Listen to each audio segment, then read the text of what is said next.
But one guy I do know gets too much hate, and I would say in all of athletics right now, in all of sports, he gets the most undeserved hate, is right there on our YouTube stream. I hope you're watching us at ESPN West Palm on YouTube. Subscribe and watch us every single day. We stream it live. You can watch the video. You can see our pretty faces. And if you're watching us now on YouTube, you see none other than Shedeur Sanders, 12, in the Cleveland Browns jersey. A fifth-round pick. I don't think in the history of the NFL we have had a fifth-round quarterback have the amount of headlines and news and tweets and engagement about him since Shedeur Sanders. And he hadn't even thrown a damn ball in even the preseason yet.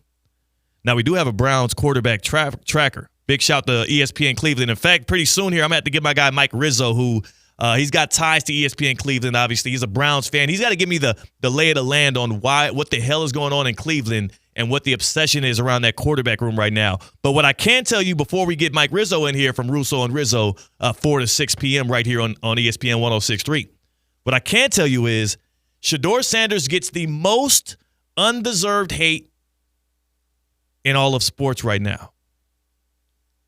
And to me, he is in the perfect situation to turn that hate, to turn that disbelief, to turn his newfound expectations, which are much below those of what we would have said 6 months ago, into an extremely successful football career. The bar is low right now. He slid in the draft at a comical rate. He got prank called by another defensive coordinator's son, and it was on camera. The dude who thought he was going to be a top 10 pick, a first-round pick, at worst, a day 2 quarterback, got drafted on day 3, and a guy who legitimately got his number and his jersey retired in Boulder, Colorado, after having a barely above 500 winning percentage, somehow, some way comes from that background with not an elite arm, not an uber successful collegiate career, but all of the hype in the world. He comes from that background with his pops being Coach Prime, and I do believe now with Kevin Stefanski, now in quarterback hell, which is Cleveland, Ohio, now with a quarterback room that is Joe Flacco, who is refusing to mentor him. Look, Joe Flacco going back to the well. You're a Ravens fan, C-Cat. You remember how Joe Flacco gets down? He wasn't very welcoming. He was still fighting for that quarterback job, even though we saw a couple of years of Joe Flacco that it kind of sucked that sacrificed a Super Bowl roster in order to retain him. Yeah, and he didn't see it. And I don't think Flacco still has a mirror, and we'll address this later on. Him, once again, going back to the well. He would not mentor Lamar Jackson. He would not mentor Anthony Richardson. Maybe he should have. And now kind of turning his back on Dylan Gabriel, Shedeur Sanders, and who's the other guy in that quarterback room? Kenny Pickett. It is Kenny Pickett. Yeah. Wow. And they traded for him. He had the highest odds to start week 1 for the Browns back 2 months ago. He's the forgotten man in that quarterback room. He's less exciting in terms of, the whirlwind, because Joe Flacco brought the Browns to the playoffs 2 years ago. Yeah. Earned a spot, earned a check from the Colts last year, beat Richardson for a job for a couple weeks, and then he faded away a little bit. But he's less comical than the other three, which is saying a lot. A year ago today, even 5 months ago today, which nobody ever does that enough, right? It's always a year ago today. Why not 3 months ago today, huh? Where were you on February 30th? I guess that's the problem. So about 3 or 4 months ago, we would have said success for Shedeur Sanders looks like what, C-Cat? What would you have said?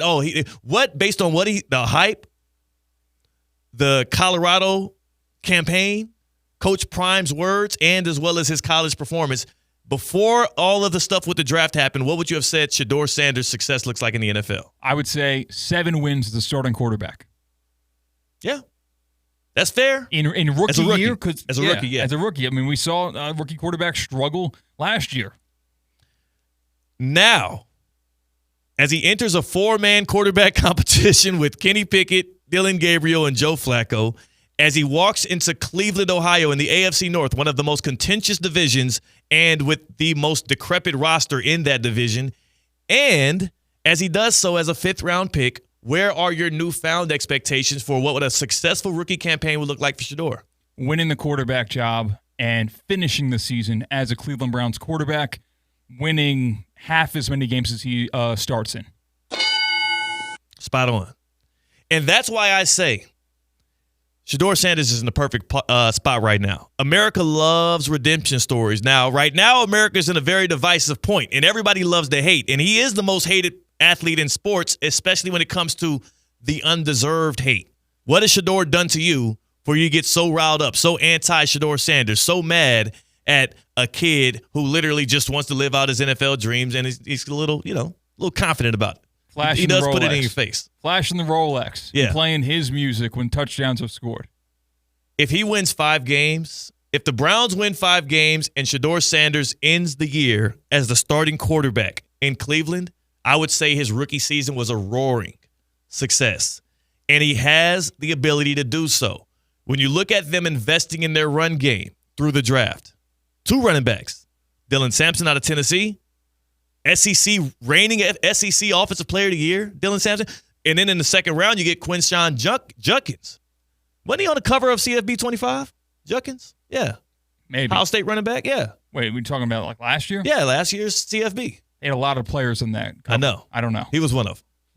See, obviously, you weren't getting smoked enough. I should have invited you to more games, and then the more I smoked you, the more you would have been looking at that cover, and you quit out of it. That's true. Judkins was on the cover. He's on the Browns. He's hopefully the second coming to Nick Chubb is what they're wanting him to be as a guy that played his college ball right there in in Ohio.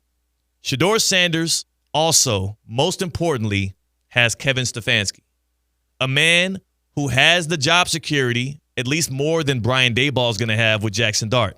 A man who is a quarterback whisperer, and he's had a history of getting some good, excellent play out of quarterbacks we didn't expect it out of. Let's not forget how Baker did also his first year with Stefanski. Let's not forget how Joe Flacco actually excelled a little bit more than we expected with the Browns the year he came in and helped them to the playoffs. And Stefanski has consistently been a guy that we trust as a good offensive mind and a quarterback whisperer, and he comes in with low expectations. Don't know what the receiver room is going to actually do for him. Cedric Tillman looked good on the back of last year. I don't want to get too deep into the Browns talk, right, because that's not what matters here. Cedric Tillman, Jerry Jeudy, sure, whatever. He's got some weapons out there. They drafted a tight end Fannin in the draft. Here's what I do know. He's the most hated, especially the most undeserved hated player and athlete in sports, and he's on the precipice of a redemption tour this rookie season that is going to be absolutely resounding. And all of that comes because he slipped in the draft. Expectations have shifted, and I think they are far easier for him to clear, especially because I'm not even a Shedeur guy. If I was a quarterback needy team, I wouldn't even really necessarily want my team to draft Shedeur Sanders. I don't think he's absolutely special as a quarterback. I think he's cool. I think he's good. I think he could maybe be like a Purdy, a Goff, or something like that at the top. And I don't think that's what gets you Super Bowls in this league. I think his ceiling is around that level of player. But as a 5th-round pick, sign me up.